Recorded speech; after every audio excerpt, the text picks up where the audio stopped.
अगर आप भी अपने घर में पान उगाना चाहते हैं, पान खाने के शौकीन हैं, तो फिर ये वीडियो आपके काम का है। नमस्कार मित्रों, मैं ममता वाजपेयी भोपाल से। मेरी हरी भरी छत पर आपका स्वागत है। लीजिए, मैं फिर हाजिर हूँ नए वीडियो और नई जानकारी के साथ। आप देख रहे हैं इंडियन टेरेस गार्डनिंग आर्ट और सामने देख रहे हैं हरा भरा पान। अगर आप बिगिनर हैं तो छत पर उगाने की मत सोचिए, क्योंकि पान को बहुत मॉइस्ट वेदर और ठंडी जगह पसंद है, जहाँ थोड़ी ह्यूमिडिटी भी हो और जहाँ थोड़ा सा मॉइस्चर भी हो, नमी हो। तो छत पर गर्मी में बचा पाना थोड़ा मुश्किल होता है।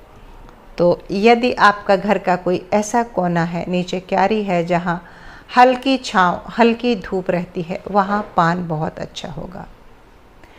मैं उगा पाती हूँ बड़ी कड़ी मशक्क़त करके, इसलिए उगा रही हूँ। ऐसा नहीं है कि छत पर उग नहीं सकता, लेकिन छत पर उगाने के लिए थोड़ी सी जानकारी चाहिए, अनुभव चाहिए।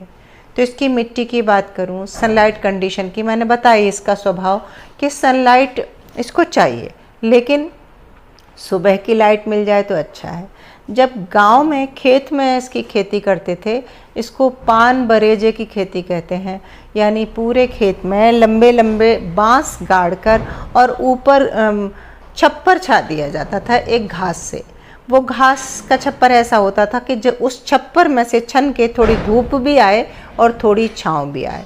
तो अब आप समझ गए कैसा मौसम चाहिए, थोड़ी धूप थोड़ी छाँव। इसीलिए मैं छत पर लगाने को मना कर रही हूँ।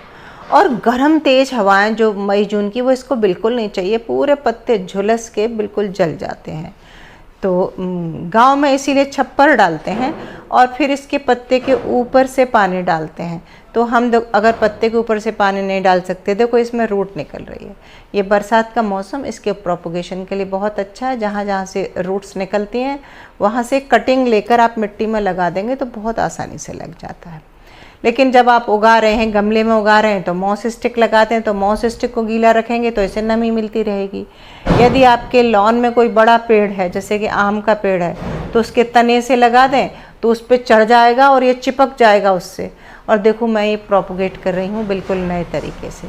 मैंने एक प्लास्टिक के पैकेट में मिट्टी भरी और इसकी एक टहनी दबा दी, जहाँ से देखिए ये रूट्स निकलती हैं। इसमें तो चारों तरफ से हर नोड से ये देखो रूट्स निकल रही हैं। तो मैंने इसमें 2 नोड दबा दी हैं। थोड़े दिन बाद ये जड़ पकड़ लेंगी, और जब ये जड़ पकड़ लेंगी तो मैं उसको देखो, मैं फिर से बताती हूँ। ये देखो, ये है ना, इसमें यहाँ रूट्स हैं, ये मैंने गड़ा दी। और जब ये जड़ पकड़ लेंगी 15-20 दिन बाद, तो मैं इसका कनेक्शन इधर से काट दूँगी बेल का, और इसको एक पॉट मिल जाएगा, ये प्लास्टिक वाला। इस तरह से भी हम एक से अनेक बना सकते हैं, या हम कोई भी छोटी सी कटिंग लेकर बरसात के दिनों में कांच के ग्लास में डाल दें, थोड़ी रूट डेवलप हो जाएंगी, उसे मिट्टी में लगा दें। डायरेक्ट मिट्टी में भी लगा रहे हैं तो उस पॉट को छाया में रख दें। देखो, मैं इस तरह से दबा दे रही हूँ इसको, और ये थोड़े दिन बाद, ये देखो मैंने मिट्टी रख दी। अब इसमें टच हो गई वो नोड, उस नोड में पहले ही से जड़ें हैं। थोड़े दिन बाद एक नया पौधा तैयार हो जाएगा और इस तरफ की बेल मैं काट दूँगी।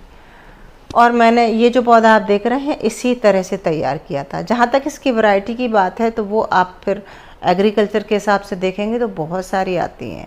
बंगला पान और दक्षिण भारत का पान, मैं बहुत उसके बारे में नहीं जानती।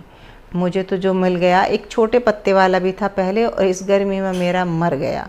तो बस मैं इसको कई सालों से उगा रही हूँ। एक मैंने आम के सहारे उगाया था, जो अब मेरा वो बगीचा नहीं है। मतलब घर के नीचे पहले एक क्यारी थी, वो क्यारी नहीं है। आम बड़ा हो गया, तो आम के तने से जब मैंने चिपका के लगा दिया था, तो ये बिल्कुल परजीवी की तरह चढ़ गया, और आम के तने पर इसने अपनी जड़ें फैला ली पूरी, और वहाँ से नमी भी लिया, वहाँ से पोषण भी लिया, और काफ़ी ऊपर तने तक चला गया। और ये मैंने सीखा कहाँ से, मैं दक्षिण भारत घूमने गई थी, तो वहाँ सुपारी और नारियल के पेड़ों पर ये इस तरह पान और काली मिर्च की खेती होती है। काली मिर्च के पत्ते भी लगभग ऐसे ही होते हैं। तो आप एक मोटी सी अगर वो बनाएंगे ना, ये देखो कितनी जड़ें निकल रही हैं, ये ऐसे। तो आप ये जड़ें से कटिंग, कोई भी कटिंग लगा देंगे बरसात के मौसम में, तो 100% रिजल्ट मिलता है। तो प्रोपगेशन कठिन नहीं है। जब भी पानी थोड़ा सा लगे कि बरसात नहीं हो रही, जैसे अब पानी अभी 2-3 दिन से हमारे रुक गया, तो जब मैं पाइप से पानी देती हूँ तो ऊपर से पत्ते नहलाते हुए देती हूँ, ताकि ये जड़ों को थोड़ा मॉइस्चर मिलेगा और ग्रोथ अच्छी होगी। तो पान उगाना कठिन बिल्कुल नहीं है, बस गर्मी में बचाना कठिन होता है। अगर आपका कोई छायादार कोने में रखेंगे, ग्रीन नेट अच्छा घना लगा देंगे और मॉस स्टिक पे चढ़ा देंगे तो ये बच जाएगा। और मर जाए इससे पहले इसकी कई जगह छोटी छोटी कटिंग लगाते रहना चाहिए, उससे कोई ना कोई एक कटिंग हमारे हाथ में रहती है और फिर उस एक से मैं मल्टीप्लाई कर लेती हूँ। ये मेरी कटिंग बच गई है। और जो मेरा खूब बड़ा पान का पौधा था, मैंने आपको बताई था कि मैं मार्च में बेंगलोर में गई थी, तो मैं एक कोने में टिका के रख गई थी। बस किसी 2 दिन मोटर ख़राब हो गई और पानी नहीं मिल पाया, और मार्च का महीना था, तो मेरा वो पला पला पान मर गया। अच्छी बात यह थी कि ये मैंने कटिंग एक अलग रखी थी और इस कटिंग ने देखिए कितना आकार ले लिया। तो उम्मीद है आप पान उगा सकेंगे। बहुत आसान है पान उगाना। और वीडियो थोड़ा भी अच्छा लग गया है तो फिर लाइक कर लीजिए, शेयर कर लीजिए, सब्सक्राइब तो मुझे आप कर ही लीजिए। चलिए हम मिलते हैं फिर अगले वीडियो में किसी नए विषय के साथ, और तब तक के लिए नमस्कार।